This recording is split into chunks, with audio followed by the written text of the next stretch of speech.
So hey guys, how you hope कि आप अच्छे होंगे। और आज के वीडियो में हम बात करेंगे कि एनटीपीसी में जॉब कैसे पाए। अगर आप एनटीपीसी में जॉब पाना चाहते हो तो क्या करना होगा, क्या प्रोसीजर होता है। अगर आपने बीटेक किया है, पॉलिटेक्निक किया है, आईटीआई किया है और एनटीपीसी में आप जॉब करना चाहते हो तो ये वीडियो आपके लिए है। और पहली बार चैनल पे नया है तो चैनल सब्सक्राइब ज़रूर करिए और बेल आइकन को ज़रूर हिट करिए ताकि हर वीडियो की नोटिफिकेशन भी आप लोगों को मिलती रहे। गाइस, अगर हम बात करें एनटीपीसी में जॉब कैसे पाए, एनटीपीसी में जॉब पाने के लिए आपको क्या करना पड़ेगा, तो बहुत सारी चीज़ें हैं जो आपको जानने की ज़रूरत है। सबसे पहले हम बात करेंगे आईटीआई लेवल पे, ठीक है। आईटीआई लेवल पे अगर एनटीपीसी में जॉब पाना है तो सबसे पहले मैं बता दूं कि आईटीआई लेवल पे एनटीपीसी में जाने के लिए रिटन एग्ज़ाम होता है और उसके बाद इंटरव्यू होता है, फिर जाकर के फाइनल सिलेक्शन होता है। सेम पॉलिटेक्निक वालों के लिए भी है कि पॉलिटेक्निक अगर आपने किया है और एनटीपीसी में अगर आपको जॉब लेना है तो आपको एक प्रोसीजर रिटन टेस्ट से गुजरना पड़ेगा। रिटन टेस्ट देने के बाद फिर आपका एक इंटरव्यू होता है और इंटरव्यू के बाद फाइनल सिलेक्शन होता है। और मैं बता दूं एनटीपीसी में जॉब लेना काफ़ी टफ है। सरकारी नौकरी है, सेंट्रल गवर्नमेंट की जॉब है, इंडिया की महारत्न कंपनी है और महारत्न कंपनियों में फैसिलिटी बहुत तगड़ी होती है। अगर यहाँ पे आपकी सैलरी 50,000 है तो कम से कम 20-25 हज़ार रुपये महीना से आप पे ये महारत्न कंपनी इन्वेस्ट करेगी। बहुत सारी फैसिलिटीज़ है, सेंट्रल गवर्नमेंट, रहना खाना सब कुछ मुफ्त मिलता है, ठीक है। मेरे साथ के कम से कम 8 से 10 लोग हैं जो एनटीपीसी में जॉब कर रहे हैं, ठीक है।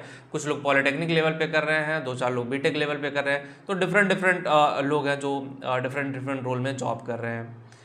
और अब बात आती है बीटेक लेवल पे। बीटेक लेवल पे एनटीपीसी में जॉब लेना काफ़ी टफ है क्योंकि बीटेक का जो सिलेक्शन है, मोड ऑफ सिलेक्शन है ना, वो टोटली डिफरेंट है आईटीआई एंड पॉलिटेक्निक से, ठीक है। यहाँ पे आईटीआई और पॉलिटेक्निक का जो कॉन्सेप्ट है वो अलग अलग टेस्ट होते हैं उस पर होता है, लेकिन बीटेक का जो है वो गेट एग्जाम आपको क्लियर करना पड़ेगा। जब तक गेट में अच्छे रैंक लेकर नहीं आओगे, सिर्फ क्वालिफाई नहीं, अच्छे रैंक लेकर के नहीं आओगे, 100 नंबर का गेट का एग्जाम होता है, 100 नंबर में कम से कम आपके 70 से 80 नंबर के बीच में होना चाहिए, तब कहीं प्रोबेबिलिटी बनेगी कि आप यहाँ पे सेलेक्ट हो जाए। तो गेट के थ्रू बीटेक वालों का सिलेक्शन होता है। ये तो हो गया कि प्रॉपर वे में गवर्नमेंट जॉब लेना, ठीक है। एक और टाइप की जॉब एनटीपीसी में होती है जिसकी जानकारी बहुत कम लोगों को होती है और मैं आपको बता दूं एनटीपीसी कॉन्ट्रैक्ट बेसिस पे भी काम करता है और कॉन्ट्रैक्ट बेसिस एम्प्लॉइयों को वैल्यू भी देता है और सीधे कंफर्म भी करता है। ये भी मैं आपको बता दूं, इंटरनली मैटर है। और मुझे कैसे पता चला, एनटीपीसी दादरी जो है ना, यहाँ पे मैंने ट्रेनिंग की है, ठीक है। एनटीपीसी दादरी में तो पूरा 2 महीने मैं गया था। एनटीपीसी दादरी में कंटिन्यू वे में मैं जाता था, चीज़ें देखता था, चीज़ें समझता था, फिर चीज़ें होती थी। तो एक चीज़ मैं आपको और क्लियर करना चाहता हूँ कि अगर आप यहाँ पे कॉन्ट्रैक्ट बेसिस पे करना चाहते हो तो देखो, कॉन्ट्रैक्ट बेसिस पे जो होते हैं कॉन्ट्रैक्टर ठेकेदार के अंडर में काम होता है, सैलरी कम होती है। एक बात पहले ही क्लियर कर दूँ, 15 से 20 हज़ार रुपये स्टार्टिंग सैलरी होगी फ्रेशर लेवल पे, लेकिन अगर आपको एक्सपीरियंस है तो सैलरी जो परमानेंट एम्प्लॉई है उससे भी ज़्यादा हो सकती है। लेकिन क्योंकि बहुत रिस्की जॉब भी होता है, इलेक्ट्रिसिटी जनरेट होती है, थोड़ा सा मिस्टेक कई लोग ख़त्म, ठीक है। तो जितना बड़ा रिस्क होता है उतनी बड़ी फिर जिम्मेदारी भी दी जाती है। कॉन्ट्रैक्ट बेसिस जॉब को बहुत सारे लोग सोचते बड़ी छोटी जॉब होती है। मैंने ऐसे लोगों को भी देखा जो 2-2 लाख महीना कमा रहे हैं कॉन्ट्रैक्ट बेसिस जॉब पे।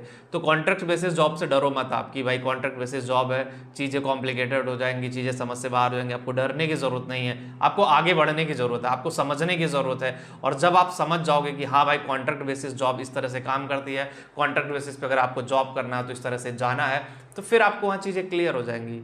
तो एक चीज़ और मैं आपको कहना चाहता हूँ, कॉन्ट्रैक्ट बेसिस जॉब के लिए आपको एनटीपीसी की वेबसाइट पे जाना पड़ेगा, वहाँ कॉन्ट्रैक्ट बेसिस देखना पड़ेगा कि बहुत सारे कॉन्ट्रैक्चुअल बेसिस जॉब भी निकलते हैं। और तीसरा ये ऑप्शन है कि भाई प्लांट में अगर आपका कोई रेफरेंस है, कोई आपके नोन में अगर वहाँ सरकारी नौकरी कर रहा था, आप उससे भी पूछ सकते हो कि भाई कॉन्ट्रैक्ट बेसिस पे चल रहा कि नहीं। वो 100% जानता हो, जेई होगा, जूनियर इंजीनियर होगा, इलेक्ट्रीशियन होगा, टेक्नीशियन होगा, 100% लगवा देगा।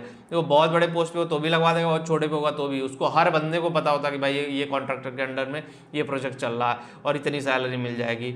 और उसमें आईटीआई, पॉलिटेक्निक और बीटेक तीनों लोगों को लेता है, ठीक है।